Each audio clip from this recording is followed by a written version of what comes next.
ขอถวายความนอบน้อมแด่พระบรมศาสดาอรหันตสัมมาสัมพุทธเจ้าพร้อมด้วยพระสัทธรรมและหมู่พระอริยสงฆ์ทุกพระองค์และทุกองค์ ขอน้อมนมัสการไปยังท่านพระอาจารย์ใหญ่พระมหาสมปองมุทิโตตลอดทางพ่อแม่ครูบาอาจารย์ทุกท่านขอสบายดีกันอย่างนมิตรกันอย่างนธรรมทุกท่านมื้อนี้มาพบกับขน้อยดาวกงมณีจันทร์อีกเส้นเคยซึ่งนำเอารายการเปิดคุมทรัพย์เพื่อฝึกตนฝึกใจฝึกอ่านฝึกสาธยายพระไตรปิฎกด้วยตนเองมาพบกับขน้อยในนามลูกศิษย์วัดวิหารธรรม USA เนาะแล้วก็มื้อนี้ขน้อยเองก็จะได้นำเอาทางภาวินัยมหาวรรคภาค2โตจากภาค1หันขึ้นมาสาธยายเป็นธรรมทานเนาะฉะนั้นก็มื้อนี้ขน้อยก็จะขึ้นอยู่คันธกะที่8ก็คือจีวรคันธกะโตจากหัวข้อ212เนาะก็จะขึ้นอยู่213มื้อนี้เนาะฉะนั้นก็ ทางมหาวรรคภาค1หันขน้อยก็ได้สาธยายจบไปเป็นที่เรียบร้อยแล้วเนาะก็เสียดายแต่ว่าในระยะนั้นขน้อยเองก็ได้ไปหาแม่ได้ก็เลยว่าบ่ได้นำไปแบบว่าคลิปที่ขน้อยได้อัดไว้หรืออีหยังหั่นเนาะขน้อยเองก็บ่ได้เอาไปโหลดลงใน Facebook ให้หมดจังซี่เนาะอ่าภาค1หันขน้อยโหลดลงเมื่อตอนนี้ขน้อยอยู่ในมหาวรรคภาคที่2นั่นเองเนาะแล้วก็มหาวรรคภาคที่2นี่จะเป็นเล่มที่5เนาะขน้อยเองก็นำเอามหาวรรคภาค2โตจากภาค1หันขึ้นมาสาธยายแล้วก็พอดีว่าได้ไปเบิ่งแม่เนาะแล้วก็เลยว่าบ่ได้นำเอาคลิปที่สาธยายแล้วลงไปโหลดไว้ใน Facebook 5ก็มาเริ่มโหลดลงแต่คลิปที่ขน้อยยังเหลือที่ว่ามีอยู่แต่ว่าอยู่ใน Facebook หั่นจะมีเนาะจะมีครบเลยจังซี่เนาะแล้วก็มหาวรรคภาค2หั่นขน้อยจะได้นำเอาไปโหลดในYouTube จังซี่เนาะเพราะว่าอย่างขน้อยเองก็เพิ่งกลับมาปีนี้เนาะเกือบมาปีนี้เดือนหนึ่งจังซี่เนาะเดือน2แม่ก็เสียจังซี่เนาะหลังจากที่ขน้อยแล้วทุกอย่างแล้วก็ข้าก็ได้มาเริ่มต้นกลับคืนมาสาธยายพระไตรปิฎกนั่นเองเนาะแล้วก็อ่าแขนของขน้อยก็มาเจ็บช่วงเดือนแล้วนี่เนาะมาเจ็บช่วงเดือนแล้วนี่เจ็บแหงนี่จากการที่ว่าเจ็บสะสมมาเล็กน้อยแล้วก็เริ่มเฮ็ดเวียกมาแล้วก็หนักแด้เบาแด้ใหญ่แด้น้อยแด้จังซี่ผสมประสานกันเนาะก็เลยว่ามาเจ็บหนักเอาแขนติดเนาะแขนติดแบบว่าโอ๊ยงะแขนก็บ่ขึ้นเนาะตอนนี้หั่นไข้ขึ้นมาได้แล้วก็ต้องขอบใจเอื้อยบุญธรรมเนาะไหลที่ว่าช่วยบีบช่วยคั่นเอาแบบว่าคันบ่ได้เพิ่นมาแค้นขาน้อยก็หยังสิติดอยู่คือเก่านั่นเองเนาะเพราะว่าหลังจากที่ไป MRI มาแล้วเขาบอกว่าเส้นเอ็นหันบ่ขาดก็บ่ได้ผ่าตัดก็ถือว่าเป็นข่าวดีสุดๆเนาะเพราะว่าหยังขาน้อยเองก็ดีใจเพราะว่าขาน้อยเองบ่อยากผ่าตัดอยู่แล้วจังซี่หันน่ะตอนนี้หันเพิ่นให้ไปเฮ็ดกายภาพบำบัดจังซี่เนาะแต่เฮาก็ต้องได้ช่วยตัวเองเฮานำเพราะว่าเฮาสิท่าได้เพิ่นหาไปกายภาพบำบัดปานนี้หันยกแขนบ่ได้เลยเพราะว่าขาน้อยนี่ได้แบกแขนแล้วก็หนีบไว้เพราะว่ามันงะบ่ได้มันเจ็บแหงหลายเนาะเพราะว่ายังมันเป็นเอ็นเอ็นติดบ่าไหล่หั่นน่ะเข้าห้องกระดูกหนีบเส้นแล้วก็หังไข้หังบวมแล้วก็เป็นพังผืดแล้วก็อักเสบนำจังซี่เนาะฉะนั้นเลยทรมานหลายเนาะคือว่าได้ใส่กรรมไปเนาะแต่ว่าตอนนี้ก็ไข้ขึ้นหลายแล้วก็ขอบใจหลายๆที่ว่ามาเมตตาที่ว่าช่วยบีบช่วยคั่นเอาเนาะแล้วก็ลูกสาวเพิ่นก็มาอาทิตย์นี้ลูกสาวเพิ่นก็มาช่วยนวดอีกก็ดีขึ้นหลายจังซี่เนาะหังเฮ็ดกายภาพบำบัดไปนำจังซี่เนาะแล้วก็ถือว่าแบบว่าหายเจ็บหลายแล้วแต่หยังยกหนักบ่ได้แล้วก็ยกมือขึ้นซื้อจังซี่ก็ยังบ่ทันได้เทื่อนั่นเองเนาะเพราะว่ามันยังเจ็บอยู่ยังเฮ็ดหนักบ่ได้จังซี่เนาะอยู่โรงงานเพิ่นก็ให้เฮ็ดเวียกน้อยจังซี่เนาะแล้วก็ขาน้อยเองก็ยังได้ไปฟอลโลว์ไปเทอราปีแบบฟิสิโกเทอราปีเป็นเฮ็ดกายภาพบำบัดอยู่จังซี่เนาะจนกว่ามันจะดีจังซี่เนาะฉะนั้นก็ขาน้อยเองก็มื้อนี้ได้พักผ่อนแค้นเพราะว่าบ่ไปเวียกเนาะเป็นมื้อวีกเอนด์ขาน้อยเองก็เลยว่าบ่ได้ไปเวียกก็เลยว่าออกมาสาธยายพระวินัยเนาะเพราะว่าหยังขาน้อยก็ห่างหายไปดนเนาะห่างหายไปดนตั้งแต่ปีที่แล้วไปเบิ่งแม่มาก็ยังบ่ได้มาเฮ็ด เป็นอ่าแบบว่าจังใดดีล่ะภาษาลาวเฮาบ่ได้มาเฮ็ดตลอดเนาะบ่ได้มาเฮ็ดตลอดแบบว่าโดนๆจะพอกันเทื่อนึงจังซี่เนาะเพราะว่าก็อิงตามสถานการณ์ที่ขาน้อยเองก็ยังมีกิจมากได้ไปทำงานจังซี่เนาะแล้วก็แบ่งเวลามาศึกษาธรรมะแล้วก็สาธยายพระไตรปิฎกแต่บ่ได้หมายความว่าถึงจะไปทำงานบ่ได้ศึกษาตลอดศึกษาจิตของตนเองนั่นเองเนาะแล้วก็อ่าขาน้อยเองก็มีโอกาสก็นำเอาทางพระไตรปิฎกเนาะทางพระวินัยทางพระสูตรแล้วก็ทางอัฏฐกถาออกมาสาธยายจังซี่เนาะฉะนั้นก็มื้อนี้ขาน้อยเองก็จะได้นำเอามหาวรรคภาค2ต่อจากภาค1มาสาธยายเนาะภาค1หั่นขาน้อยสาธยายไปเรียบร้อยก็ฝากกดไลค์กดแชร์เป็นธรรมทานนำกันที่ให้แบบว่าประกาศเผยแพร่พุทธศาสนาขององค์พระพุทธเจ้าไปนำกันจังซี่เนาะแล้วก็มื้อนี้ก็จะนำเอาคันธะมหาวรรคภาค2เนาะขึ้นมาสาธยายโตก็จะอยู่ในคันธกะที่8ก็คือจีวรคันธกะนั่นเองเนาะอยู่ในมหาวรรคภาค2นี่จะมีอยู่6คันธกะเนาะเพิ่นจะว่าด้วยเรื่อง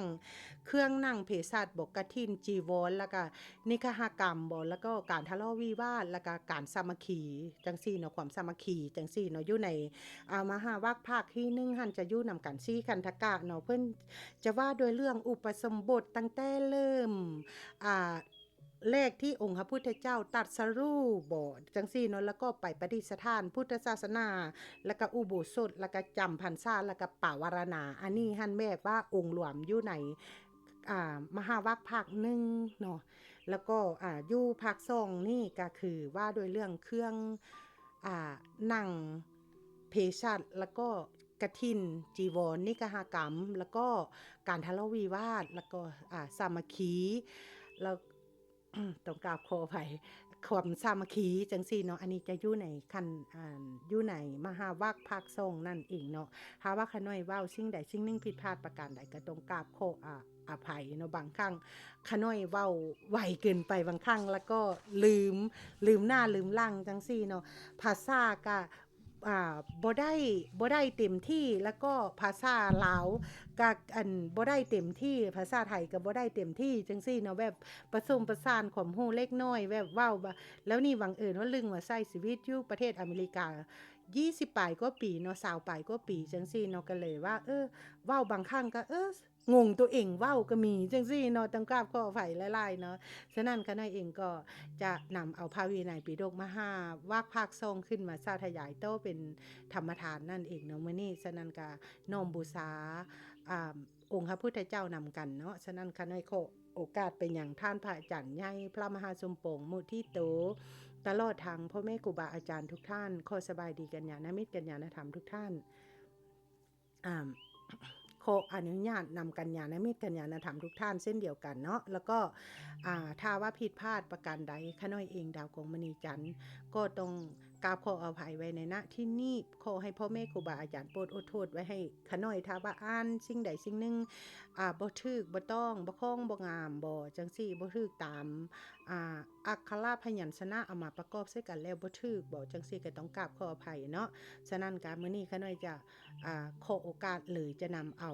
พระวินัยปิฎกมหาวรรคภาค2ขึ้นนะคันธกะที่8ขึ้นมาอ่านโตเลยโตจากคลิปที่แล้วนี่เนาะค่ะเนาะฉะนั้นก็ขอโอกาสเลยค่ะพระวินัยปิฎกมหาวรรคภาค2จีวรคันธกะที่8ขึ้นหัวข้อ213จีวระปฏิคาหกะสัมมติกะถาว่าด้วยการแต่งตั้งภิกษุเป็นเจ้าหน้าที่รับจีวรเรื่องทายกนำจีวรกลับคืนสมัยนั้นคนทั้งหลายถือจีวรมาสู่อารามหาภิกษุผู้เป็นเจ้าหน้าที่รับไม่ได้จึงนำจีวรกลับไปจีวรจึงเกิดแก่ภิกษุน้อยภิกษุหังไลจึงนำเรื่องนี้ไปกราบทูลพระผู้มีพระภาคให้ทรงทราบพ พระผู้มีพระภาครับสั่งว่าภิกษุทั้งหลายเราอนุญาตให้แต่งตั้งภิกษุผู้มีคุณสมบัติ5อย่างเป็นเจ้าหน้าที่รับจีวรคือ 1. ไม่ลำเอียงเพ่อชอบ 2. ไม่ลำเอียงเพ่อสัง 3. ไม่ลำเอียงเพ่อหลง 4. ไม่ลำเอียงเพ่อกลัว 5. รู้จักจีวรที่รับไว้และจีวรที่ยังมิได้รับไว้วิธีแต่งตั้งและกัมมาวาจาแต่งตั้งภิกษุเป็นเจ้าหน้าที่รับจีวรภิกษุทั้งหลายทรงพึงแต่งตั้งอย่างนี้คือในเบื้องต้นต้องขอร้องภิกษุจากนั้นภิกษุผู้ฉลาดสามารถพึงประกาศให้ทรงทราบด้วยญาติทุติยกัมมาวาจาว่าท่านผู้เจริญขอทรงจงฟังข้าพเจ้าถ้าทรงพร้อมกันแล้วทรงพึงแต่งตั้งภิกษุชื่อนี้ให้เป็นเจ้าหน้าที่รับจีวรนี่เป็นญาติท่านผู้เจริญขอทรงจงฟังข้าพเจ้าทรงแต่งตั้งภิกษุชื่อนี้ให้เป็นเจ้าหน้าที่รับจีวรท่านรูปใดเห็นด้วยกับการแต่งตั้งภิกษุชื่อนี้ให้เป็นเจ้าหน้าที่รับจีวรท่านรูปนั้นพึงนิ่งท่านรูปใดไม่เห็นด้วยท่านรูปนั้นพึงทักท้วงทรงแต่งตั้งภิกษุชื่อนี้ให้เป็นเจ้าหน้าที่รับจีวรแล้วทรงเห็นด้วยเพราะเหตุนั้นจึงนิ่งข้าพเจ้าขอถือเอาความนิ่งนั่นเป็นมติอย่างนี้ก็สมัยนั้นพวกภิกษุผู้เป็นเจ้าหน้าที่รับจีวรแล้วทิ้งไว้ในที่นั่นเองแล้วลีกไปจีวรจึงเสียหายภิกษุหังหลายจึงนำเรื่องนี้ไปกราบทูลพระผู้มีพระภาคให้ทรงทราบพระผู้มีพระภาครับสั่งว่าภิกษุทั้งหลายเราอนุญาตให้แต่งตั้งภิกษุผู้มีคุณสมบัติ5อย่างเป็นเจ้าหน้าที่เก็บจีวรคือ 1. ไม่ลำเอียงเพราะชอบ 2. ไม่ลำเอียงเพราะสัง 3. ไม่ลำเอียงเพราะหลง 4. ไม่ลำเอียงเพราะกลัว 5. รู้จักจีวรที่เก็บไว้และจีวรที่ยังมิได้เก็บไว้วิธีแต่งตั้งและกัมมาวาจาแต่งตั้งภิกษุเป็นเจ้าหน้าที่รับเก็บจีวรภิกษุทั้งหลายทรงพึงแต่งตั้งอย่างนี้คือในเบื้องต้นต้องขอร้องภิกษุจากนั้นภิกษุผู้ฉลาดสามารถพึงประกาศให้ทรงทราบโดยญาติทุติยกัมมาวาจาว่าท่านผู้เจริญขอทรงจงฟังข้าพเจ้าถ้าทรงพร้อมแล้วทรงพึงแต่งตั้งภิกษุชื่อนี้ให้เป็นเจ้าหน้าที่เก็บจีวรนี่เป็นญาติท่านผู้เจริญขอทรงจงฟังข้าพเจ้าทรงแต่งตั้งภิกษุชื่อนี้ให้เป็นเจ้าหน้าที่เก็บจีวรท่านรูปใดเห็นด้วยกับการแต่งตั้งภิกษุชื่อนี้ให้เป็นเจ้าหน้าที่เก็บจีวรท่านรูปนั้นพึงนิ่งท่านรูปใดไม่เห็นด้วยท่านรูปนั้นพึงทักท้วงทรงแต่งตั้งภิกษุชื่อนี้ให้เป็นเจ้าหน้าที่เก็บจีวรแล้วทรงเห็นด้วยเพราะเหตุนั้นจึงนิ่งข้าพเจ้าขอถือเอาความนิ่งเป็นมติอย่างนี้หัวข้อ214พันดาคาระสัมมาติอาทิกถาว่าด้วยการสมมุติเรือนคลังเป็นต้นเรื่องสมมุติเรือนคลังสมัยนั้นสมมุติหรือว่าสัมมติเนาะขน้อยเขาอ่านเป็นสมมุติสมัยนั้นพวกภิกษุผู้เป็นเจ้าหน้าที่เก็บจีวรได้เก็บจีวรใน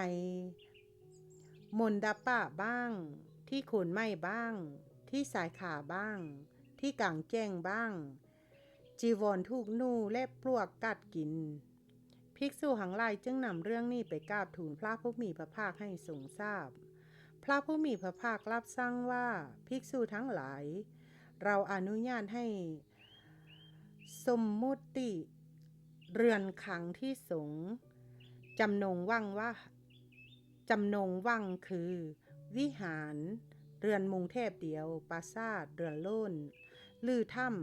ำวิธี สมมุติและกัมมวาจาสมมุติเรือนคลังภิกษุทั้งหลายทรงพึ่งสมมุติอย่างนี้ว่าขณะก็อ่านไม่เนาะภิกษุทั้งหลายทรงพึ่งสมมุติอย่างนี้คือในเบื้องต้นต้องขอร้องภิกษุจากนั้นภิกษุผู้ฉลาดสามารถพึ่งประกาศให้ทรงทราบโดยญาติทุติยกัมมวาจาว่าท่านผู้เจริญขอทรงจงฟังข้าพเจ้าถ้าทรงพร้อมกันแล้วถ้าทรงพร้อมแล้วทรงพึ่งสมมุติวิหารชื่อนี่ให้เป็นเรือนคลังนี่เป็นญาติท่านผู้เจริญขอทรงจงฟังข้าพเจ้าทรงสมมุติวิหารชื่อนี่ให้เป็นเรือนคลังท่านรูปใดเห็นด้วยกับการสมมุติวิหารชื่อนี่ให้เป็นเรือนคลังท่านรูปนั้นพึงนิ่งท่านรูปใดไม่เห็นด้วยท่านรูปนั้นพึงทักท้วงทรงสมมติวิหารชื่อนี้ให้เป็นเรือนคลังแล้วทรงเห็นด้วยเพราะเหตุนั่นจึงนิ่งข้าพเจ้าขอถือเอาความนิ่งนั่นเป็นมติอย่างนี้เรื่องเจ้าหน้าที่รักษาผ้าในเรือนคลังสมัยนั้นจีวรในเรือนคลังคงทรงไม่มีผู้ดูแลภิกษุหังหลายจึงนำเรื่องนี้ไปกราบทูลพระผู้มีพระภาคให้ทรงทราบพระผู้มีพระภาครับสั่งว่าภิกษุทั้งหลายเราอนุญาตให้แต่งตั้งภิกษุผู้มีคุณสมบัติ5 อย่างเป็นเจ้าหน้าที่รักษาเรือนคลังคือ 1. ไม่ลำเอียงเพราะชอบ 2. ไม่ลำเอียงเพราะชัง 3. ไม่ลำเอียงเพราะหลง 4. ไม่ลำเอียงเพราะกลัว 5. รู้จักจีวรที่รักษาไว้และจีวรที่ยังมิได้รักษาไว้วิธีสมมุติและกัมมวาจาแต่งตั้งภิกษุให้เป็นเจ้าหน้าที่เรือนคลังภิกษุทั้งหลายทรงพึงแต่งตั้งอย่างนี้คือในเบื้องต้นต้องขอร้องภิกษุจากนั้นภิกษุผู้ฉลาดสามารถพึงประกาศให้ทรงทราบโดยญาติทุติยกัมมวาจาว่าท่านผู้เจริญขอทรงจงฟังข้าพเจ้าถ้าทรงพร้อมกันแล้วทรงพึงแต่งตั้งภิกษุชื่อนี้ให้เป็นเจ้าหน้าที่รักษาเรือนคลังนี่เป็นญาติท่านผู้เจริญขอทรงจงฟังข้าพเจ้าทรงแต่งตั้งภิกษุชื่อนี้ให้เป็นเจ้าหน้าที่รักษาเรือนคลังท่านรูปใดเห็นด้วยกับการแต่งตั้งภิกษุชื่อนี้ให้เป็นเจ้าหน้าที่รักษาเรือนคลังท่านรูปนั่นพึงนิ่งท่านรูปใดไม่เห็นด้วยท่านรูปนั่นพึงทักท้วงทรงแต่งตั้งภิกษุชื่อนี้ให้เป็นเจ้าหน้าที่รักษาเรือนคลังแล้วทรงเห็นด้วยเพราะเหตุนั่นจึงนิ่งข้าพเจ้าขอถือเอาความนิ่งนั่นเป็นมติอย่างนี้เรื่องทรงห้ามย้ายเจ้าหน้าที่เรือนคลังสมัยนั้นพวกภิกษุสาภคีย้ายเจ้าหน้าที่รักษาเรือนคลังภิกษุหังหลายจึงนำเรื่องนี้ไปกราบทูลพระผู้มีพระภาคให้ทรงทราบพระผู้มีพระภาครับสั่งว่าภิกษุทั้งหลายภิกษุผู้เป็นเจ้าหน้าที่เรือนคลังไม่ควรให้ย้ายภิกษุใดให้ย้ายต้องอาบัติทุกกฎเรื่องจีวรเกิดขึ้นมากก็สมัยนั้นในเรือนคลังของทรงมีจีวรอยู่มากภิกษุหังหลายจึงนำเรื่องนี้ไปกราบทูลพระผู้มีพระภาคให้ทรงทราบพระผู้มีพระภาครับสั่งว่าภิกษุทั้งหลายเราอนุญาตให้ทรงผู้อยู่พร้อมหน้าแจกจีวรกันได้เรื่องทรงเสียงดังคณะแจกจีวรสมัยนั้นเมื่อทรงทั้งหมดกำลังแจกจีวรได้เกิดสุลมุนขึ้นภิกษุหังหลายจึงนำเรื่องนี้ไปกราบทูลพระผู้มีพระภาคให้ทรงทราบพระผู้มีพระภาครับสั่งว่าภิกษุทั้งหลายเราอนุญาตให้แต่งตั้งภิกษุผู้มีคุณสมบัติ5 อย่าง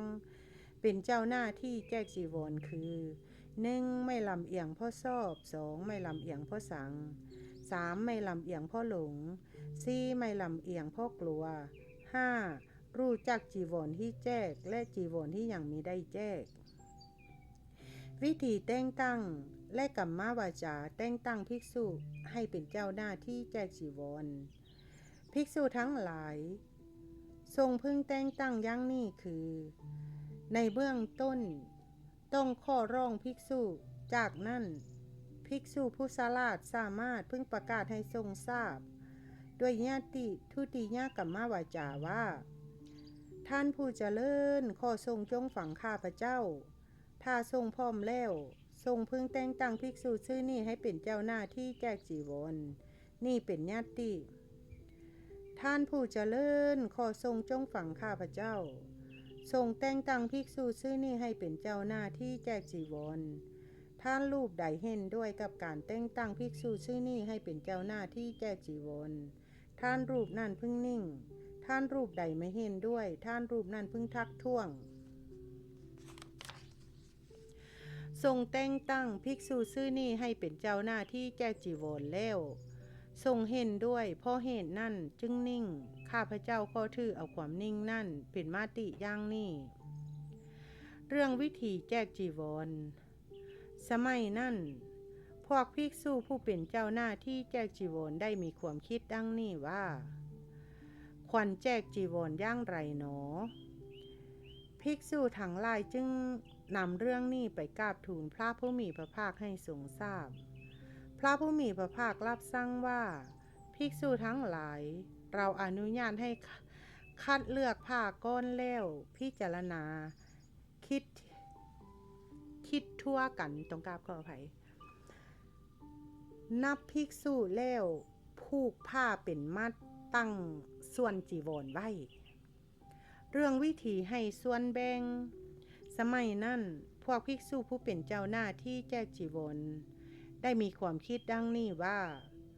พึงให้ส่วนจีวรแก่สามเณรอย่างไรภิกษุทั้งหลายจึงนำเรื่องนี้ไปกราบทูลพระผู้มีพระภาคให้ทรงทราบ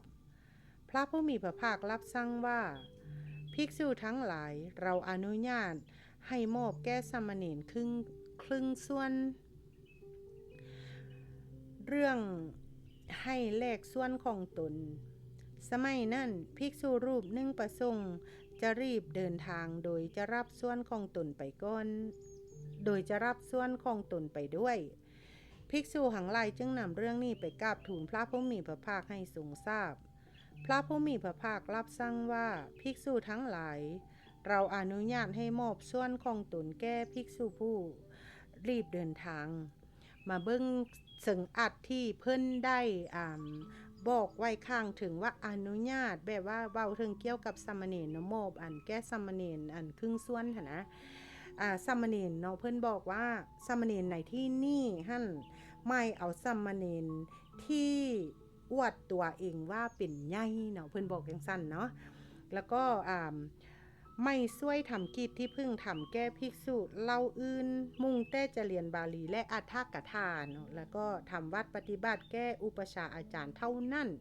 ไม่ทำแก้คนอื่นสามเณรเล่านี่ควรให้ส่วนแบ่งครึ่งเดียวเนาะเพิ่นบอกไปจังซั่นอันนี้อยู่ในที่นี้เพิ่นหมายความว่าจังซั่นเนาะ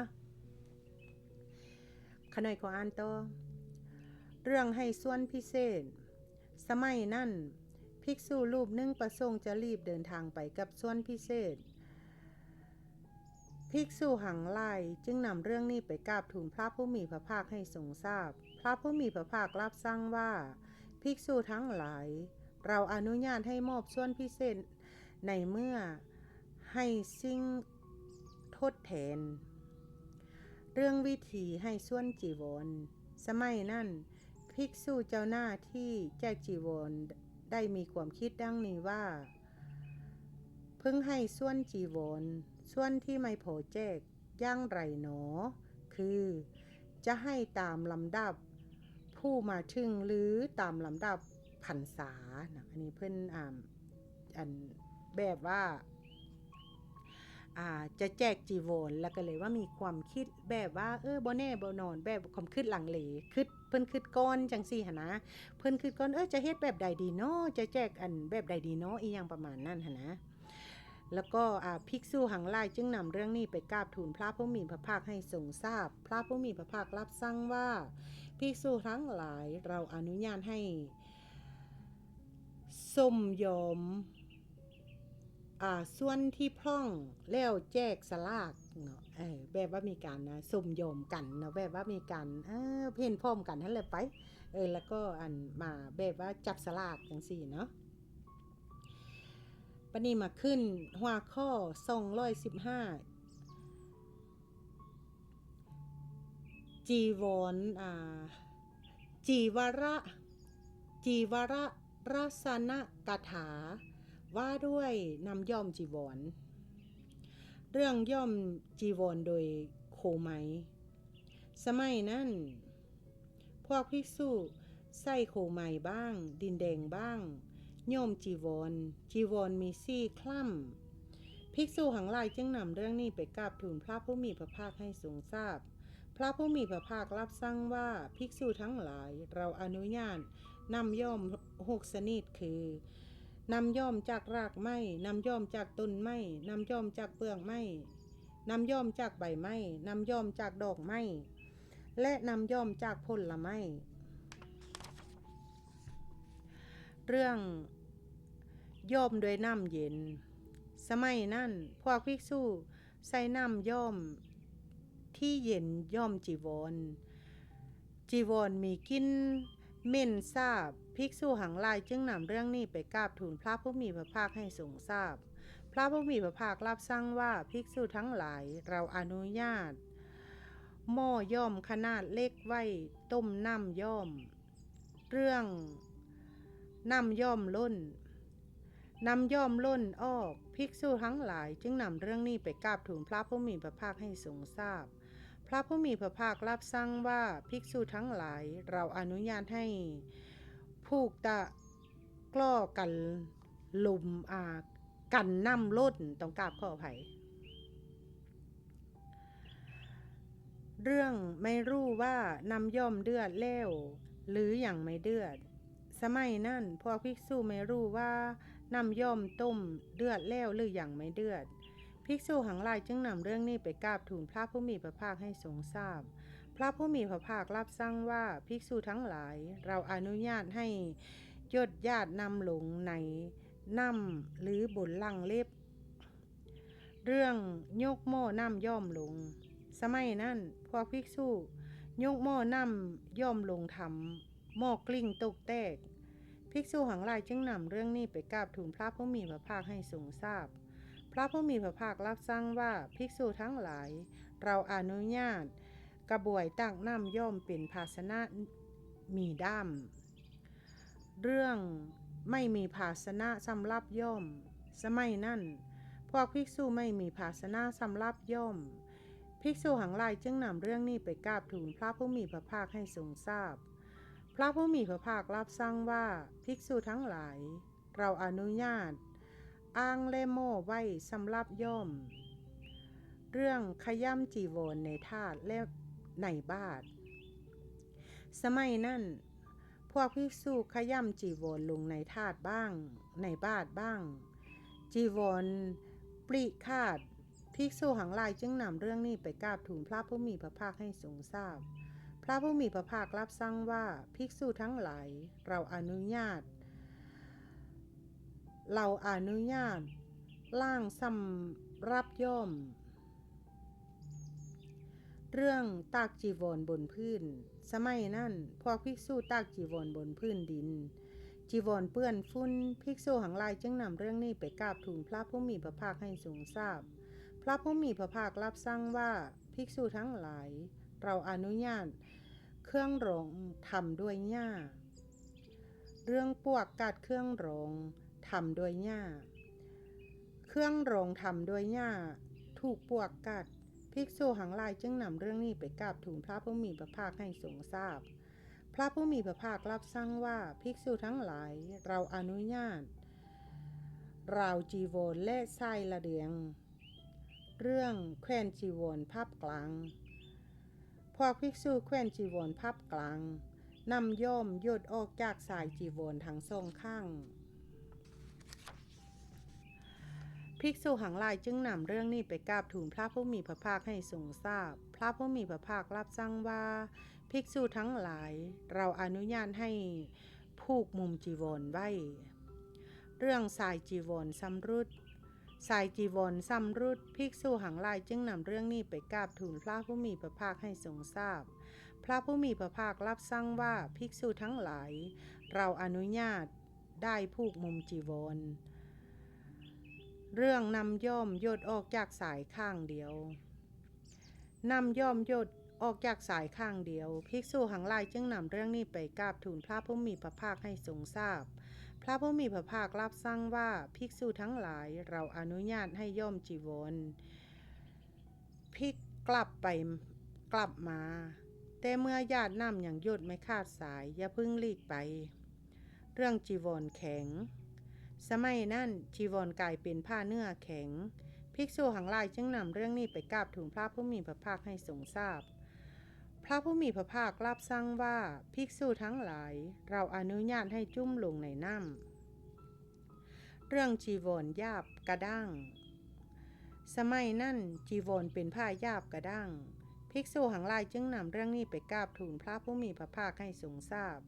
พระผู้มีพระภาครับสั่งว่าภิกษุทั้งหลายเราอนุญาตให้ทุบด้วยฝ่ามือเรื่องพระสัพพคีใส่จีวรที่ไม่ได้ตัดสมัยนั้นพวกภิกษุสัพพคีใส่จีวรที่ไม่ได้ตัดที่ย่อมนำฟาดมีซี่เหมือนหงาสร้างคนทั้งหลายตำหนิประณามพลทนาว่าเหมือนคฤหัสถ์ผู้บริโภคกามภิกษุหังหลายจึงนำเรื่องนี้ไปกราบทูลพระผู้มีพระภาคให้ทรงทราบพระผู้มีพระภาครับสั่งว่าภิกษุทั้งหลายภิกษุไม่พึงใส่จีวรที่ไม่ได้ตัดภิกษุใดใส่ต้องอาบัติทุกกฎหัวข้อ216ชินะทักกะจีวรานุชานาว่าด้วยทรงอนุญาตจีวรตัดเรื่องตัดจีวรตามแบบขันนาสมัยนั้นพระผู้มีพระภาคประทับอยู่ณกรุงราชคฤห์ตามพระอัธยาศัยแล้วเสด็จจาริกไปทักขินาคิรีสนบททอดพระเนตรเห็นหนาของสาวมคตซึ่งเข้าพูนดินเป็นคันนาสี่เหลี่ยมจัตุรัสก็คันนายาวทางด้านยาวและด้านกว้างคันละว่างด้วยคันนาสั้นๆเชื่อมกันเหมือนทางซี่แพร่งตามที่ซึ่งคันนาตัดผ่านกันรับสั่งกับท่านพระอานนท์ว่าอานนท์เธอเห็นนาของสาวมคตซึ่งเข้าพูนดินเป็นคันนาสี่เหลี่ยมยาวทางด้านยาวและด้านกว้างคันละว่างด้วยคันนาสั้นๆเชื่อมกันเหมือนทางซี่แพร่งหรือท่านอานนท์ทูลกราบว่าเห็นพระพุทธเจ้าค่ะ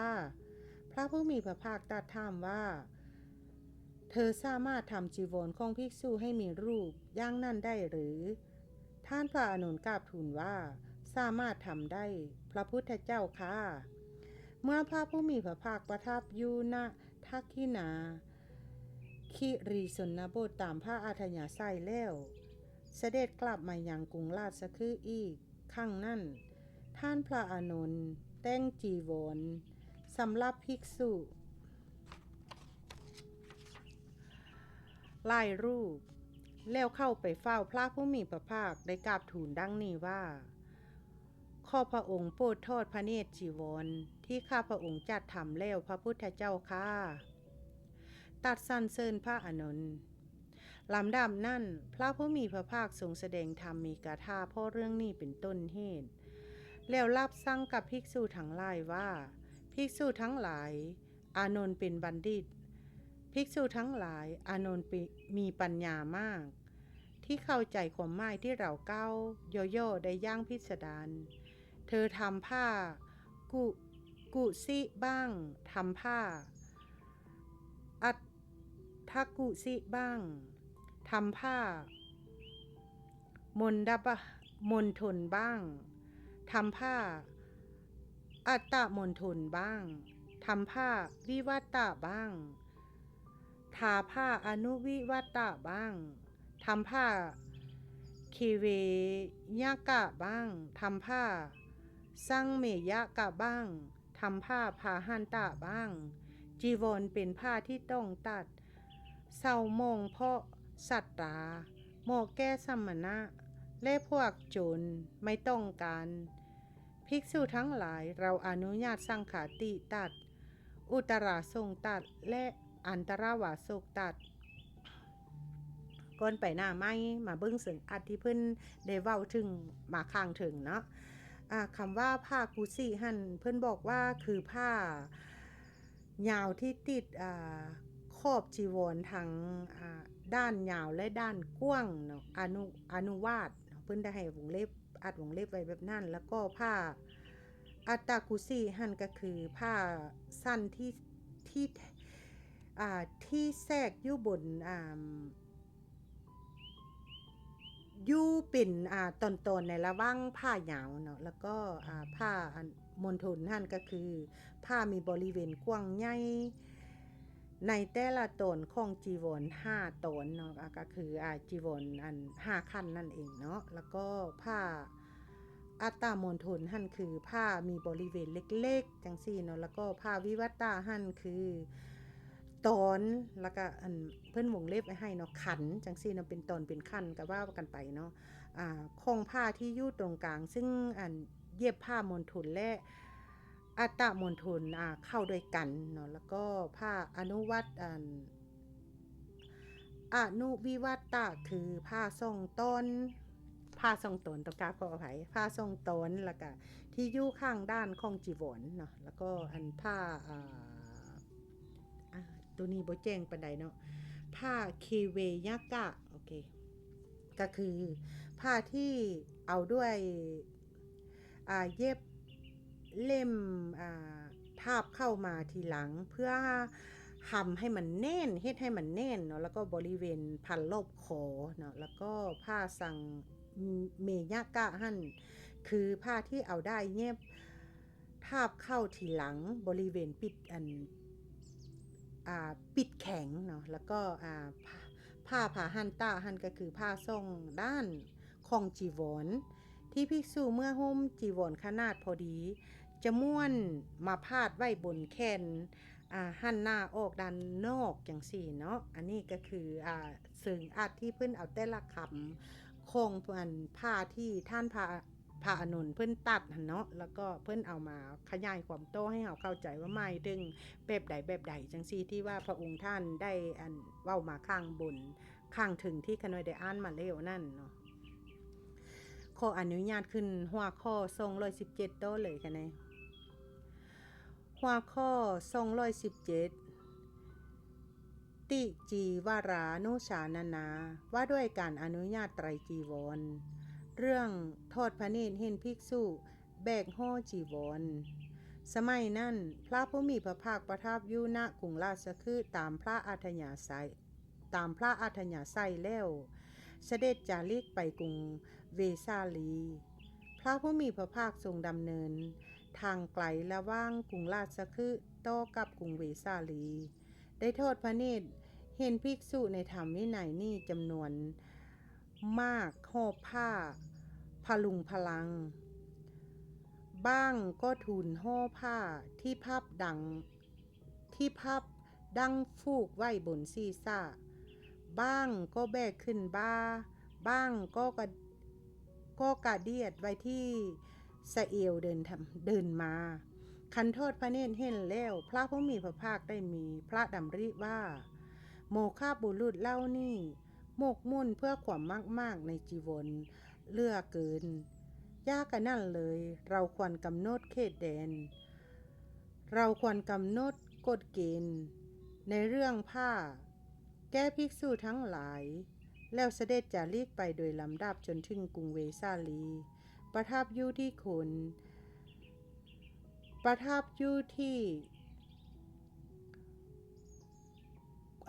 โคดมักกะเจดีหรือว่าตามักกะเจดีเนาะคันในอ่านคำนี้ผิดก็ต้องกราบขออภัยสมัยนั้นเป็นยามค่ำคืนที่หนาวเหน็บในฤดูหนาวอยู่ในช่วงเดือน3เดือน4พระผู้มีพระภาคทรงห่มจีวรพื้นเดียวประทับนั่งอยู่กลางแจ้งตลอดราตรีขณะที่นำข้างตกแต่ไม่ทรงหนาวเมื่อปฐมยามผ่านไปทรงรู้สึกหนาว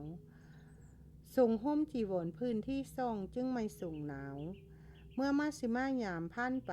ทรงรู้สึกหนาวทรงห่มจีวรพื้นที่3จึงไม่ทรงหนาวเมื่อปัสสิมายามผ่านไปยามรุ่งอรุณแห่งราตรีอันเป็นเบื้องต้นแห่งความสดชื่นทรงรู้สึกหนาวทรงห่มจีวรพื้นที่4จึงไม่ทรงหนาวแล้วทรงพระดำริว่ากุลบุตรในธรรมวินัยนี้ที่เป็นคนมีปกติหนาวกว่าความหนาวอาจคลองชีพอยู่ได้โดยผ้า3 ผืนยากกันนั่นเลยเราควรกำหนดเขตแดนควรกำหนดกฎเกณฑ์ในเรื่องผ้าเราควรอนุญาตผ้า3 ผืนแก่ภิกษุทั้งหลายเรื่องทรงอนุญาตไตรจีวรสมัยนั้นพระผู้มีพระภาคทรงแสดงธรรมมีกถาเพราะเรื่องนี้เป็นต้นเหตุแล้วรับสั่งกับภิกษุหังหลายว่าภิกษุทั้งหลายเราเดินทางไกลระหว่างกรุงราชคฤห์กับกรุงเวสาลีต่อกันได้เห็นภิกษุในธรรมวินัยนี้จำนวนมากห่อผ้าพลุงพลังบ้างก็ถูนห่อผ้าที่ภาพดังฟูกไว้บนศีรษะบ้างก็แบกขึ้นบ้างก็กระเดือดไว้ที่สะเอวเดินมาคันเห็นแล้วเราได้มีความคิดดังนี้ว่าโมฆะบุรุษเล่านี่หมกมุ่นเพื่อความมากในจีวรเหลือเกินยากกันนั่นเลยเราควรกำหนดเขตแดนเราควรกำหนดกฎเกณฑ์ในเรื่องผ้าแก้ภิกษุหังหลายต่อมาในยามค่ำคืนที่หนาวเหน็บในฤดูหนาวอยู่ในช่วงเดือน3 เดือน4เราคงจีวรพื้นเดียวนั่งอยู่กลางแจ้งตลอดราตรีขณะที่นำข้างตกแต่ยังไม่รู้สึกหนาวเมื่อปฐมยามผ่านไปรู้สึกหนาวห่มจีวรพื้นที่2จึงไม่หนาวเมื่อมัชฌิมายามผ่านไปรู้สึกหนาวห่มจีวรพื้นที่3จึงไม่หนาวเมื่อปัสสิมยามผ่านไปยามรุ่งอรุณแห่งราตรีอันเป็นเบื้องต้นแห่งความสดชื่นรู้สึกหนาวห่มจีวรพื้นที่4จึงไม่หนาวภิกษุทั้งหลายเราเองได้มีความคิดดังนี้ว่ากุลบุตรในธรรมวินัยนี้ที่เป็นคนมีปกติหนาวกลัวความหนาวอาจของชีพอยู่ใดโดยผ้า3 ผืนยากกันนั่นเลยเราควรกำหนดเขตแดนเราควรกำหนดกฎเกณฑ์ในเรื่องผ้าแก้ภิกษุทั้งหลายเราควรอนุญาตผ้า3 ผืนภิกษุทั้งหลายเราอนุญาตไตรจีวรคือสังฆติทรงสั้นอุตราทรงสั้นเดียวอันตละวาสกสั้นเดียวต้องกราบขออภัย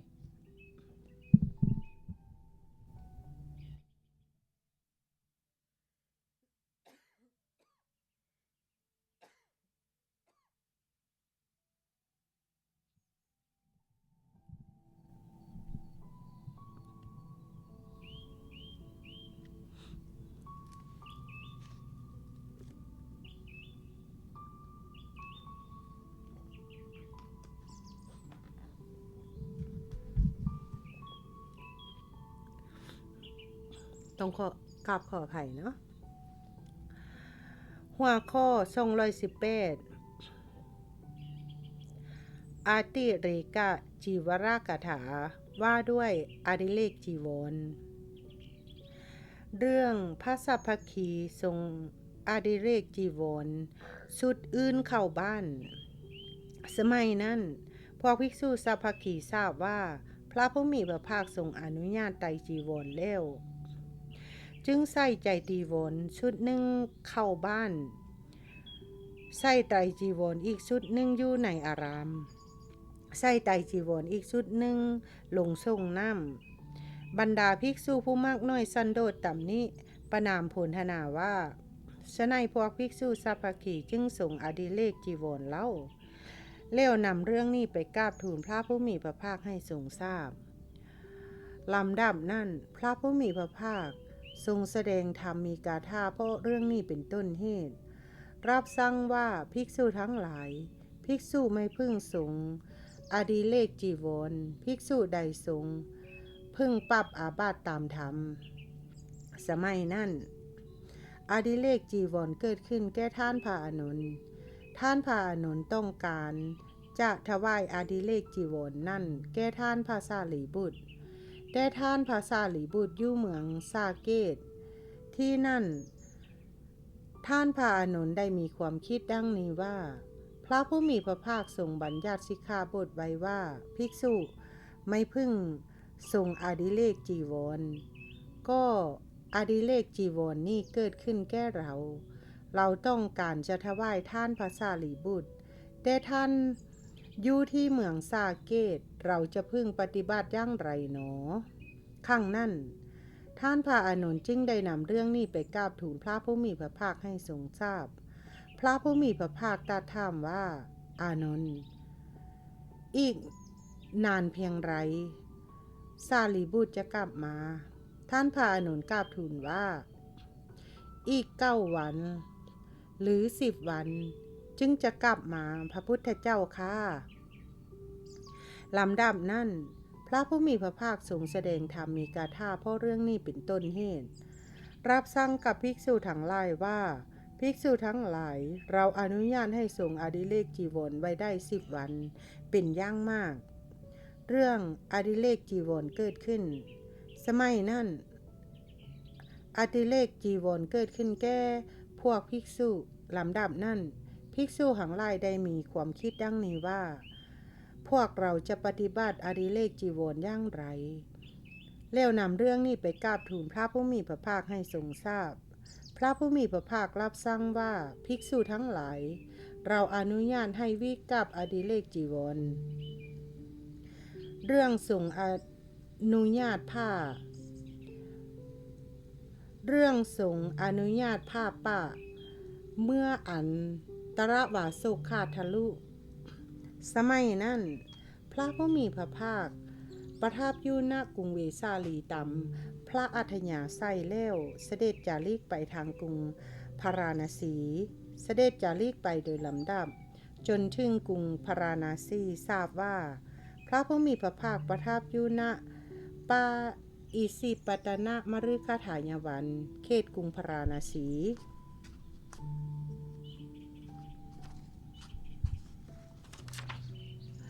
ครั้งนั้นอันตรวาสกของภิกษุรูปหนึ่งขาดทะลุภิกษุนั้นได้มีความคิดดังนี้ว่าพระผู้มีพระภาคทรงอนุญาตผ้า3 ผืนคือสังฆาติทรงสั้นอุตราทรงสั้นเดียวอันตรวาสกสั้นเดียว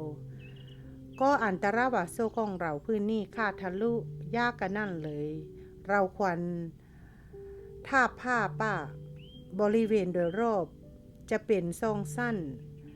ตรงกลางเป็นสั้นเดียวจึงได้ทาบผ้าป่าพระผู้มีพระภาคเสด็จไปตามเสนาสนะทอดพระเนตรเห็นภิกษุนั่นกำลังทาบผ้าป่าจึงเสด็จเข้าไปหาภิกษุทั้งหลายตรัสดังนี้ว่าเธอทำอะไรภิกษุนั้นกราบทูลว่าข้าพระองค์กำลังทาบผ้าป่าพระพุทธเจ้าค่ะคันภาษาลาวเฮานี่ตาผ้าเนาะแบบว่าตาผ้าปะผ้าแบบว่ามันขาดแล้วก็เอาผ้าเพมาอันแปะใส่กันแล้วก็ยิบจังซี่หั่นนะภาษาลาวห้องตาผ้าจังซี่เนาะลำดับนั้นพระผู้มีพระภาคทรงแสดงธรรมมีกาถาเพราะเรื่องนี้เป็นต้นเหตุรับสั่งกับภิกษุทั้งหลายว่าภิกษุทั้งหลายสำหรับผ้าไหมและผ้าเทียมผ้าไหมเราอนุญาตสังฆาติทรงสั้นอุตราทรงสั้นเดียวอันตรวาสุกสั้นเดียวสำหรับผ้าที่เก็บไว้ข้างฤดูเราอนุญาตสังฆาติสั้นอุตราทรงสั้นอันตรวาสุกสั้นเดียวภิกษุพึงทำอุตสาหะในผ้าบางสกุลได้ตามต้องการหรือในผ้าที่เก็บมาจากล้านตลาดภิกษุทั้งหลายเราอนุญาตผ้าป่าการชุนรังดุมลูกดุมการทำให้แน่นหัวข้อ219วิสาขาวัตถุว่าด้วยหนังวิสาขากราบทูลขอพรเรื่องฝนตกพร้อมกัน4 ทวีป ครั้งนั้นพระผู้มีพระภาคประทับอยู่ณกรุงพาราณสีตามพระอัธยาศัยแล้วเสด็จจาริกไปทางกรุงสาวัตถีเสด็จจาริกไปโดยลำดับจนถึงกรุงสาวัตถีแล้วทราบว่าพระผู้มีพระภาคประทับอยู่ณพระเสตวันอารามของอนาถบิณฑิกาเศรษฐีในกรุงสาวัตถีนั่นครั้งนั้นนางวิสาขามิคารมาตาเข้าไปเฝ้าพระผู้มีพระภาคถวายอภิวาทแล้วนั่งณที่สมควรพระผู้มีพระภาคทรงชี้แจงให้นางวิสาขามิคารมาตาเห็นชัดชวนให้อยากรับเอาไปปฏิบัติเร้าใจให้อ่านหันเกลี้ยวกล้าปลอบสลมใจให้สดชื่นร่าเริงด้วยธรรมีกถาลำดับนั้นนางวิสาขามิคารมาตาผู้ซึ่งพระผู้มีพระภาคทรงชี้แจงให้เห็นชัดส่วนให้อยากรับเอาไปปฏิบัติเร้าใจให้อ่านหันเกลี้ยวกล้าปลอบสลมใจให้สดชื่นร่าเริงด้วยธรรมีกถาแล้วได้กราบทูลพระผู้มีพระภาคดังนี้ว่าขอพระผู้มีพระภาคพร้อมด้วยภิกษุสงฆ์โปรดรับภัตตาหารของหม่อมฉันเพื่อเจริญกุศลในวันพรุ่งนี้เถิดพระพุทธเจ้าค่ะพระผู้มีพระภาคทรงรับนิมนต์ด้วยดุษณีภาพครั้งนั้นนางวิสาขามิคารมาตาทราบว่าพระผู้มีพระภาคทรงรับนิมนต์แล้วจึงลุกจากอาสนะถวายอภิวาทพระผู้มีพระภาคทำประทักษิณแล้วจากไปคันพานลาตีนั่นเมฆฝนใหญ่ตั้งเข้าขึ้นในทวีปทั้งสี่ตกลงมาอย่างหนักครั้งนั้นพระผู้มีพระภาครับสั่งกับภิกษุทั้งหลายว่าภิกษุทั้งหลายฝนตกในเชตวันชั้นใดตกในทวีปทั้งสี่ก็ชั้นนั้นพวกเธอจงทรงสนานกายด้วยน้ำฝนเถิดนี่เป็นเมฆฝนใหญ่ครั้งสุดท้ายที่ตั้งเข้าขึ้นตกพร้อมกันในทวีปทั้งสี่ภิกษุเหล่านั้นทูลรับสนองผ้าดำรัดเล้วพากันเอาจีวรวางไว้ทรงสนานกายด้วยน้ำฝนลำดับนั้นนางวิสาขามิคารมาตาสั่งให้คนเตรียมคงเขี้ยวคงสั้นอันประณีตแล้วสั่งเศร้าไส้ว่าไปเถิดไม่เศร้าไส้เธอไปสู้อารัมแล้วบอกภัตตาการว่าถึงเวลาแล้วท่านเจ้าขาภัตตาหารเสร็จแล้วทวีปผังซี่หั่นเนาะในเสิงอาจเพิ่นบอกว่าทวีปผังซี่หั่นได้แก่1สมผูทวีป2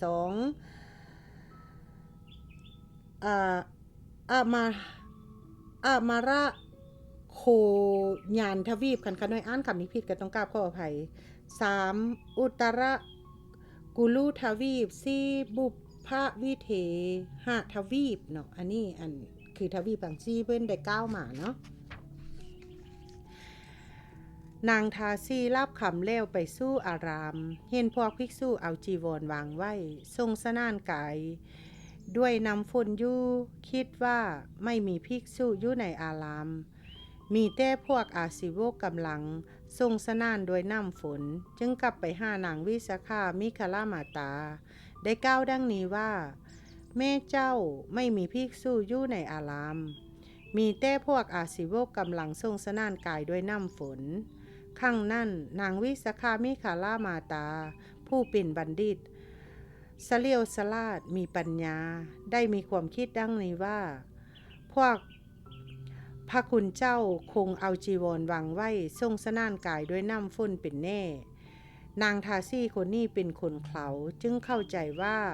ไม่มีภิกษุอยู่ในอารามมีแต่พวกอาศิวกกำลังสนานกายด้วยน้ำฝนจึงสั่งสาวไส้ว่าไปเถิดแม่สาวไส้เธอไปที่อารามแล้วบอกเวลาว่าถึงเวลาแล้วท่านเจ้าขาภัตตาหารเสร็จแล้วสมัยนั้นภิกษุเหล่านั้นสำละร่างกายจนหนาวแล้วนุ่งผ้าเรียบร้อยตั้งถือจีวรเข้าไปสู้ที่อยู่ตามเดิม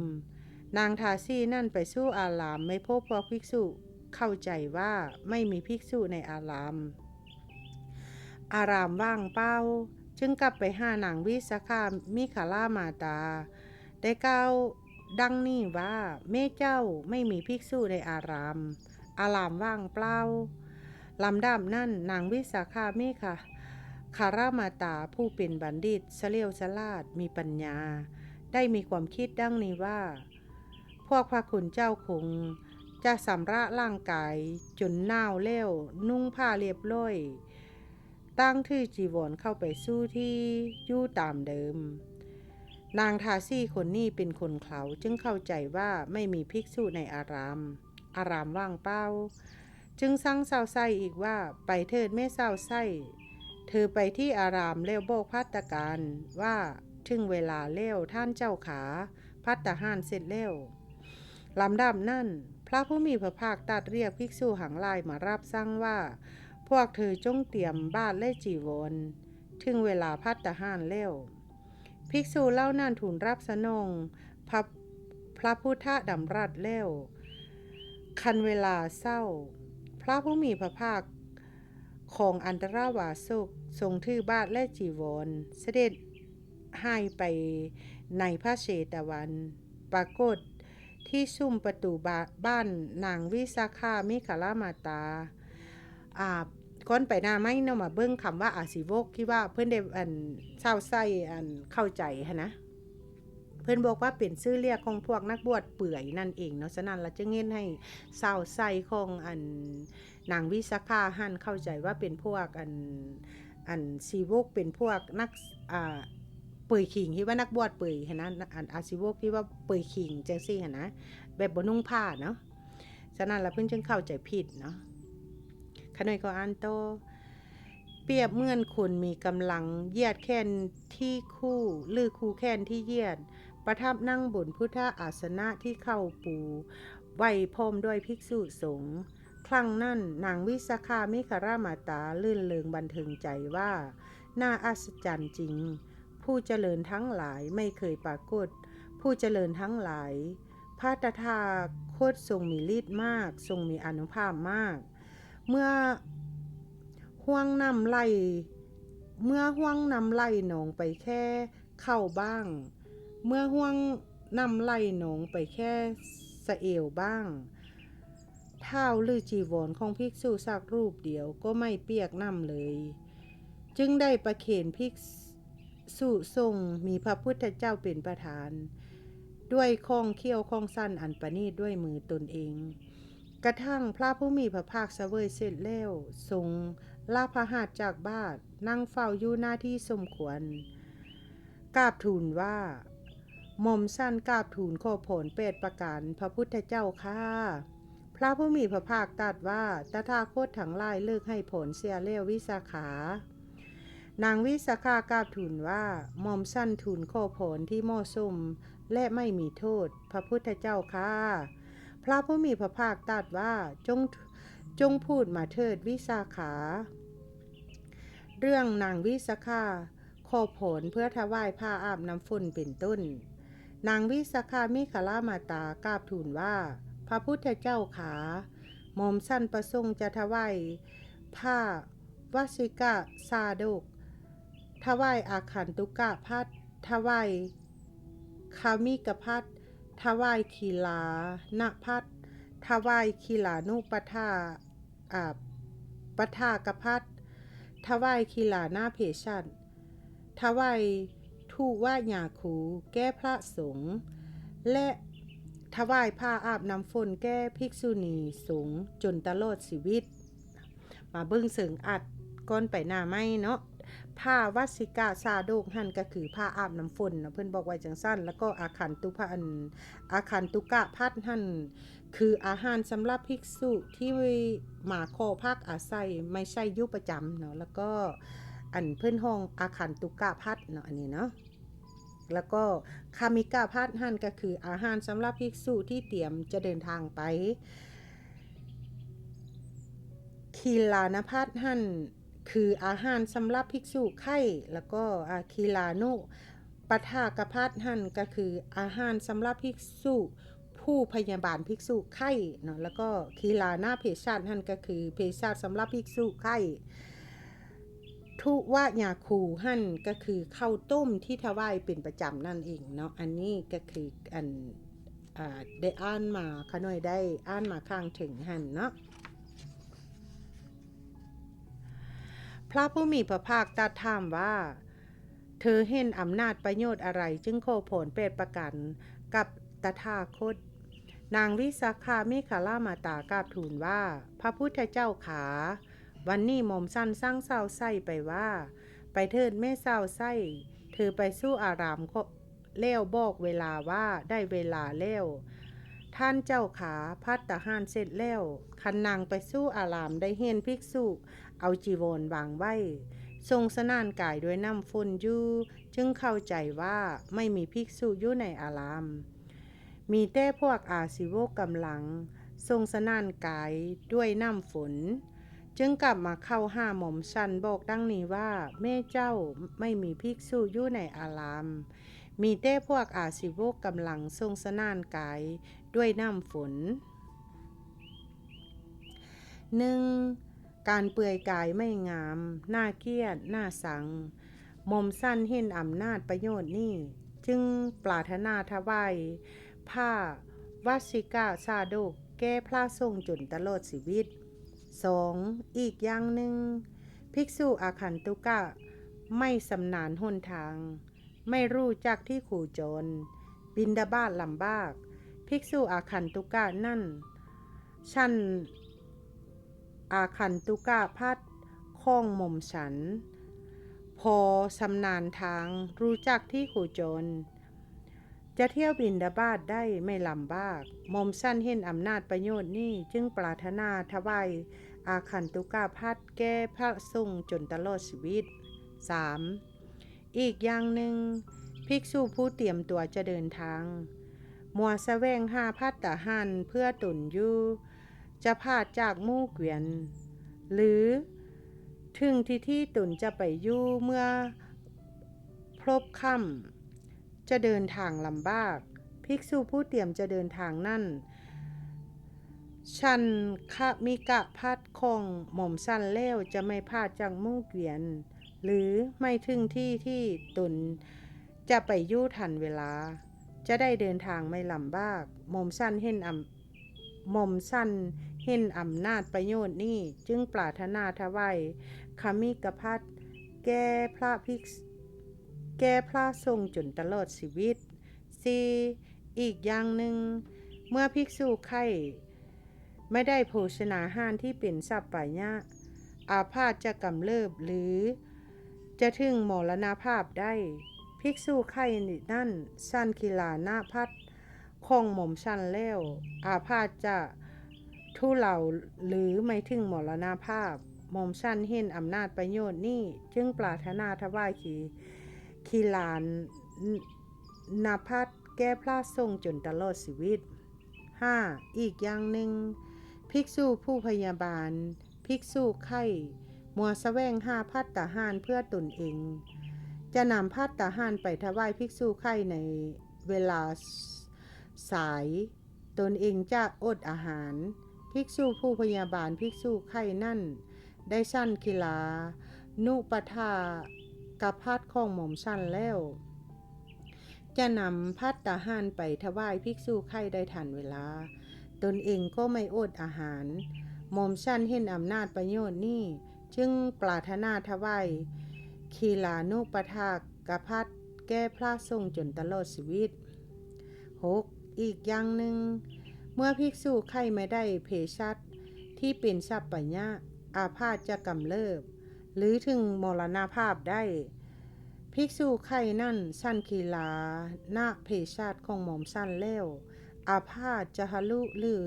ไม่ถึงมรณภาพหม่อมชั้นเห็นอำนาจประโยชน์นี้จึงปรารถนาถวายคีลานาเพชัดแก้พระสงฆ์จนตลอดชีวิต 7. อีกอย่างหนึ่งพระผู้มีพระภาคทรงเห็นอานิสงส์10ประการจึงได้ทรงอนุญาตข้าวต้มไว้ที่เมืองอันทักกะวินาทะหม่อมชั้นเห็นอำนาจอานิสงส์เหล่านั้นจึงปรารถนาถวายข้าวต้มเป็นประจำแก้พระทรงจนตลอดชีวิต 8. พระพุทธเจ้าขา ภิกษุณีหังลายในธรรมวินัยนี้เปื่อยกายอาบน้ำในแม่น้ำอาชิราวดีท่าเดียวกับยิ่งแพทย์สยาพวกยิ่งแพทย์สยาหังลายเย้ยภิกษุณีเล่านั้นว่าแม่เจ้าหังหลายพวกท่านยังเป็นเศร้าจะประพฤติพรหมจรรย์ไปทำไมกันธรรมดามนุษย์ควรบริโภคกามไม่ใช่หรือโตเมื่อสลาพวกท่านจงค่อยประพฤติพรหมจรรย์เมื่อเป็นอย่างนี้ชื่อว่าได้ยิบช่วยเอาประโยชน์ทางทรงแล้วภิกษุณีเล่านั่นถูกพวกยิ่งแพทย์สยาเย้ยยันตั้งเกิดเขินพระพุทธเจ้าค่ะมาตุคามเปื่อยกายย่อมไม่งดงามน่าเกียดน่าสังมอมสั้นเห็นอำนาจประโยชน์นี้จึงปรารถนาถวายผ้าอาบน้ำฝนแก้ภิกษุณีทรงจนตลอดชีวิตมาตุคามหั่นเป็นผู้หญิงเด้อเพราะว่าเป็นชื่อของผู้หญิงเฮาเนาะมาตุคามหั่นอันนี้ถือว่าแบบขอผลแบบว่าเป็นประโยชน์สุดๆแล้วก็สลาดเนาะให้ว่าผล8ประการที่เพิ่นได้ปารณาไว้ตลอดชีวิตเนาะที่ว่าเพิ่นแบบว่าแบบเพิ่นขอถวายตลอดชีวิตนะก็คือกันกับปาวารณาแล้วเพราะว่าเพิ่นบอกว่าตลอดชีวิตบ่จำเป็นต้องได้ปาวารณาอีกเนาะถ้าว่าเฮาปารณาไว้เฮาบ่บอกเพิ่นเนาะก็มันก็มีกำหนดของการปาวารณาคือกันเนาะถ้าว่าเฮาเลื่อมใสศรัทธาเฮาเฮ็ดอันนั้นนี่เฮาอยากปารณาตลอดชีวิตไว้จังซี่คือนางวิสาขามิครามาตานี่เนาะถ้าว่าเฮามั่นใจแล้วจังซี่เนาะแล้วก็บุคคลที่ว่าครูบาอาจารย์องค์ใดองค์หนึ่งที่พวกเฮาแบบว่าเริ่มใส่ศรัทธาอยากช่วยเหลือเกื้อกูลที่ว่าเพิ่นบุกเบิกรักษาพุทธศาสนาจังสิเป็นผู้ปฏิบัติดีปฏิบัติชอบเป็นบัณฑิตนักปราชญ์เนาะเป็นผู้ที่ว่าชาญฉลาดในปิฎกทั้ง3จังซี่เนาะเป็นผู้รักษาธรรมวินัยเคร่งครัดจังซี่เนาะเฮาก็ควรจะเฮ็ดท่าว่าเฮาเลื่อมใสศรัทธาเฮาเชื่อมั่นแล้วจังซี่เนาะฉะนั้นก็ถ้าว่าเฮาบ่อยากปรารถนาไว้ตลอดชีวิตคือนางวิสาขามาวิสาขานี่เฮาก็สามารถปรารถนาไว้ทุกๆ 3-4 เดือนบ่อีหยังประมาณนั้นเนาะขน่อยก็อ่านต่อพระผู้มีพระภาคตรัสถามว่าวิสาขาเธอเห็นอานิสงส์อะไรจึงขอผล8ประการกับตถาคตนางวิสาขามิคารามาตากราบทูลว่าพระพุทธเจ้าขาภิกษุหังไล่ในพระธรรมวินัยนี้จำพรรษาในที่ต่างๆแล้วจะเดินทางมากรุงสาวัตถีเพื่อเฝ้าพระผู้มีพระภาคภิกษุเล่านั่นจะเข้าเฝ้าพระผู้มีพระภาคทูลถามว่าพระพุทธเจ้าขาภิกษุชื่อนี่มรณภาพแล้วเธอมีคติอย่างไรมีภพหน้าอย่างไรพระผู้มีพระภาคจะทรงพยากรณ์ภิกษุนั่นในโซดาปฏิผลสกทาคามีผลอนาคามีผลหรืออรหัตผลมอมสั้นจะเข้าไปหาภิกษุเล่านั่นแล้วถามว่าพระคุณเจ้ารูปนั่นเคยมากรุงสาวัตถีไหมเจ้าขาถ้าภิกษุเล่านั่นตอบหม่อมสั้นว่าภิกษุนั่นเคยมากรุงสาวัตถีในเรื่องนี้หม่อมสั้นจะสันนิษฐานได้ว่าพระคุณเจ้านั่นคงใส่ผ้าวาสิกาซาดกคงสั้นอาคันตุกพัดคามิกพัดคีลานพัดคีลานุปทากพัดคีลานาเพสัตหรือทุวายาคูของหม่อมสั้นเป็นแน่เมื่อหม่อมสั้นระนึกถึงบุญกุศลนั่นก็จะเกิดความปลื้มใจเมื่อหม่อมสั้นปลื้มใจก็จะเกิดอิ่มใจเมื่ออิ่มใจกายสงบหม่อมสั้นมีกายสงบจะมีความสุขจิตของผู้มีความสุขจะตั้งมั่นหม่อมสั้นจะได้อบรมอินทรีย์พละและโพชฌงค์หม่อมสั้นเห็นอานิสงส์นี้จึงกราบทูลขอผล8ประการกับพระตถาคตพระพุทธเจ้าค่ะขน้อยอ่านไปแล้วแบบมันเห็นภาพไปนำแล้วเฮาเกิดฟิตินะคนขิงแบบคนมันลุกท่วมตัวเฮาเลยจังซี่เนาะพระผู้มีพระภาคตรัสว่าดีละวิสาขา เป็นการดีแล้วที่ถือเห็นอานิสงส์นี้จึงขอผล8ประการกับตถาคตวิสาขาเราอนุญาตผล8ประการแก่เธอคาถาอนุโมทนาครั้งนั้นพระผู้มีพระภาคทรงอนุโมทนานางวิสาขามิครามาตาด้วยพระคาถาเล่านี้ว่าสตรีใดเมื่อให้เข้าและนำก็เบิกบานใจมีศีลเป็นสาวิกาของพระสุคตครอบงำความตานีให้ทานซึ่งเป็นหนทางสวรรค์เป็นเครื่องบรรเทาความโศกนำสุขมาให้สตรีนั่นอาศัยหนทางที่ไม่มีทุลีไม่มีกิเลสยวนไม่มีกิเลสยวนใจย่อมได้กำลังและอายุทิพย์เธอผู้ประสงค์บุญมีความสุข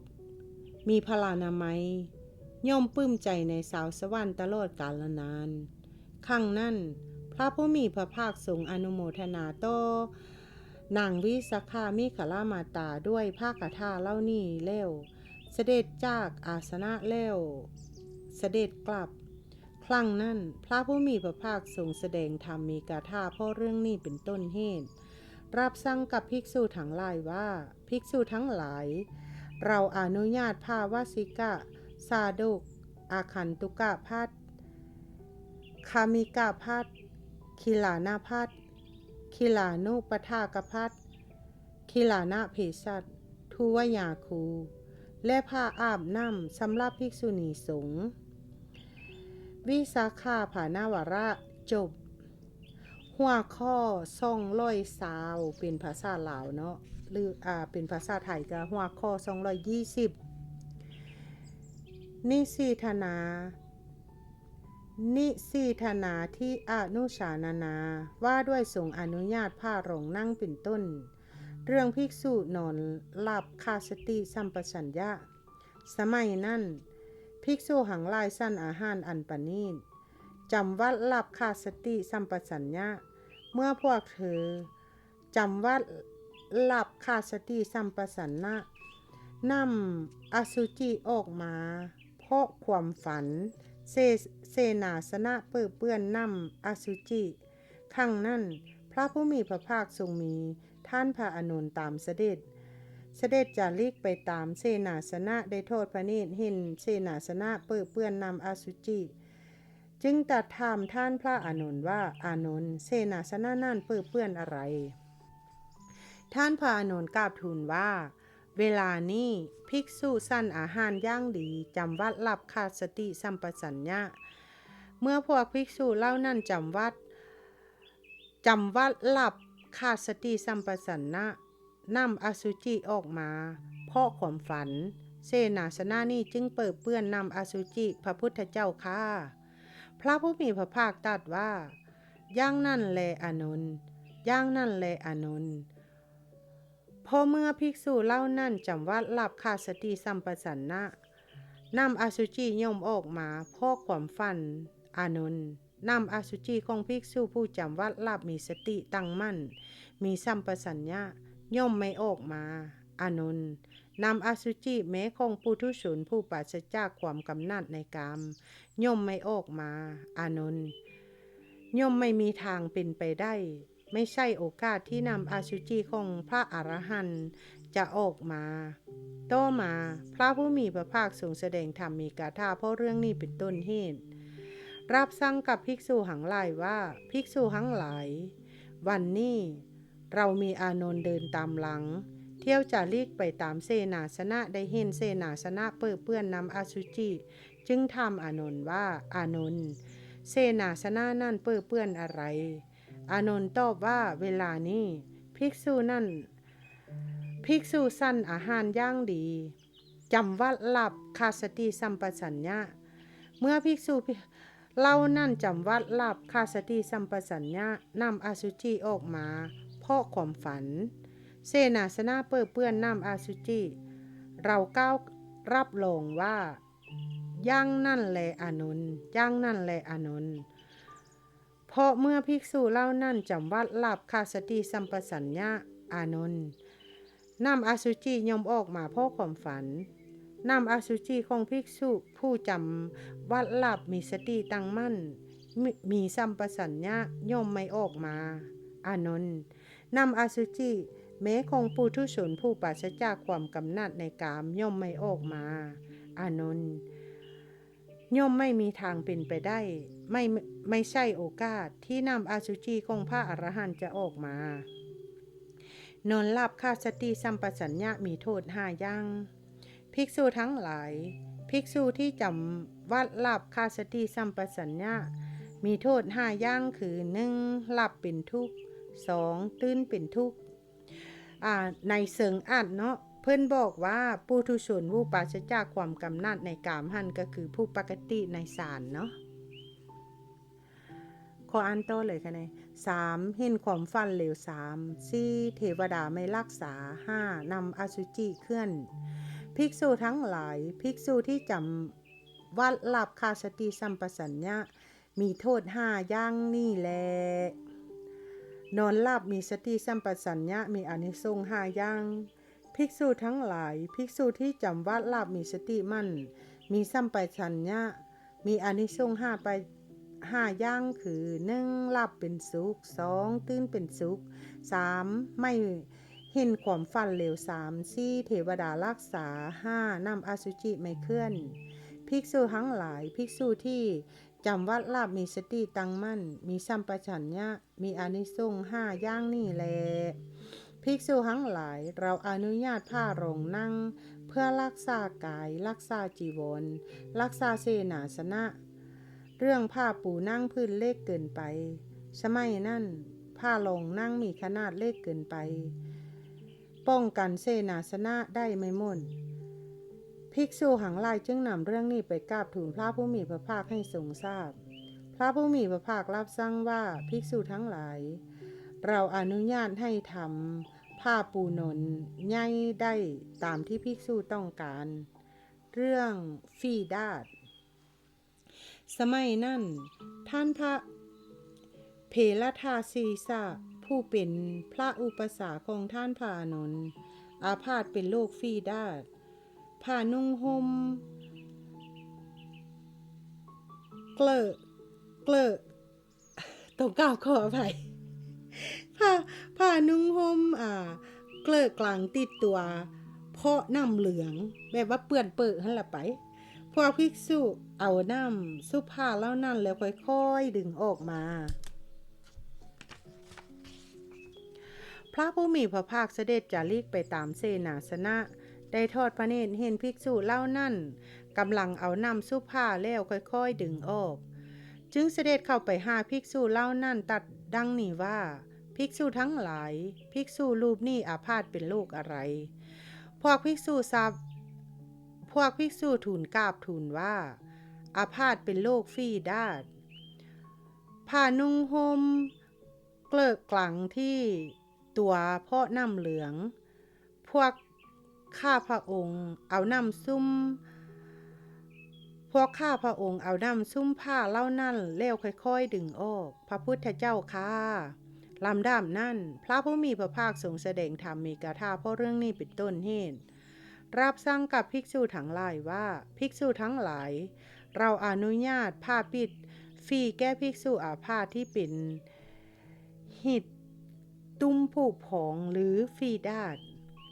เรื่องทรงอนุญาตผ้าเช็ดปากครั้งนั้นนางวิสาขามิคารามาตาถือผ้าเช็ดปากเข้าไปเฝ้าพระผู้มีพระภาคณที่ประทับถวายอภิวาทพระผู้มีพระภาคแล้วนั่งณที่สมควรได้กราบทูลดังนี้ว่าขอพระผู้มีพระภาคโปรดรับผ้าเช็ดปากของหม่อมฉันเพื่อเกื้อกูลเพื่อความสุขตลอดกาลนานเถิดพระพุทธเจ้าค่ะพระผู้มีพระภาคทรงรับผ้าเช็ดปากแล้วทรงชี้แจงให้นางวิสาขามิคารามาตาเห็นชัดส่วนให้อยากรับเอาไปปฏิบัติเราใจให้อาจห่านแกล้วกล้าปลอบสลุมใจให้สดชื่นร่าเริงด้วยธรรมมีกถาครั้งนั้นนางวิสาขามิคารามาตาผู้ซึ่งพระผู้มีพระภาคได้ชี้แจงให้เห็นชัดส่วนให้อยากรับเอาไปปฏิบัติ เราใจให้อ่านห่านแกล้วกล้าปอบสลมใจให้โสดชื่นร่าเริงด้วยธรรมมีกถาจึงได้ลูกจากอาสนะทำประทักษิณแล้วจากไปลำดับนั้นพระผู้มีพระภาคทรงแสดงธรรมมีกถาเพราะเรื่องนี้เป็นต้นเหตุรับสั่งกับภิกษุทั้งหลายว่าภิกษุทั้งหลายเราอนุญาตพาเสด็จปากเรื่องทรงอนุญาตให้ชื่อวิสาสะผ่าปากไหมผ่าเปลือกไหมต้องกับขออภัยสมัยนั้นมัลลกษัตริย์ชื่อโรซะเป็นสหายของท่านพระอานนท์มัลลกษัตริย์โรซะนั่นฝากผ้าเปลือกไม้เก่าไว้กับท่านพระอานนท์ท่านพระอานนท์เองก็มีความต้องการผ้าเปลือกไม้เก่าภิกษุหังหลายจึงนำเรื่องนี้ไปกราบทูลพระผู้มีพระภาคให้ทรงทราบพระผู้มีพระภาครับสั่งว่าภิกษุทั้งหลายเราอนุญาตให้ผู้ประกอบด้วยคุณสมบัติ5อย่างถือวิสาสะได้คือ 1. เคยเห็นกันมา 2. เคยคบกันมา 3. เคยบอกอนุญาตไว้ 4. เขายังมีชีวิตอยู่ 5. รู้ว่าเมื่อเราชื่อเอาแล้วเขาผู้เป็นเจ้าของจะพอใจภิกษุทั้งหลายเราอนุญาตให้ผู้ประกอบด้วยคุณสมบัติ5อย่างนี่ถือวิสาสะกันได้เรื่องไตรจีวรบริบูรณ์สมัยนั้นภิกษุทั้งหลายมีไตรจีวรบริบูรณ์ได้ยังต้องการผ้ากล่องน้ำบ้างทุ่งบ้างภิกษุทั้งหลายจึงนำเรื่องนี้ไปกราบทูลพระผู้มีพระภาคให้ทรงทราบพระผู้มีพระภาครับสั่งว่าภิกษุทั้งหลายเราอนุญาตผ้าบริขารมาฮอนี่ขน้อยเองก็จะขอปิดคลิปนี้ไว้เพียงเท่านี้สักก้อนเนาะแล้วจึงมาขึ้นเป็นคลิปไม่อยู่ในจีวรคันธกะก็คือคันธกะที่8นี่โตก็จะมาขึ้นหัวข้อ221เป็นภาษาไทยก็คือหัวข้อ221นั่นเองเนาะฉะนั้นขน้อยเองก็จะขอน้อมบุญนี้แพร่ไปทั่วทางไพศาลไปโดยบ่มีประมาณบ่มีขอบเขตให้เล่าสรรพสัตว์ทั้งหลายทั้งปวงตลอดแพร่ไปให้ทั้งผู้เคยให้ผู้เคยช่วยเหลือผู้เคยเป็นญาติผู้เคยเป็นมิตรผู้เคยเป็นเพื่อนผู้หวังดีผู้มีอุปการะคุณกับข้าพเจ้าทุกๆท่านตลอดทั้งบรรพบุรุษของข้าพเจ้าแต่อดีตปฐมชาติถึงชาติปัจจุบันเป็นต้นมีมารดาบิดาครูบาอาจารย์บุตรบุตราสามีภรรยาญาติกาวงศาตลอดสรรพสัตว์ทั้งหลายทั้งปวงเจ้ากรรมนายเวรเปตชาวาสิ่งกะขอให้มารับเอาส่วนบุญนี้แพร่ไปให้เล่าเทพเทวดาอารักษ์ทุกสั้นฟ้าทุกภพทุกภูมิเบื้องถึงตั้งแต่พรหมโลกลงมาเบื้องลุ่มตั้งแต่อเวจีมหานาโลกขึ้นมา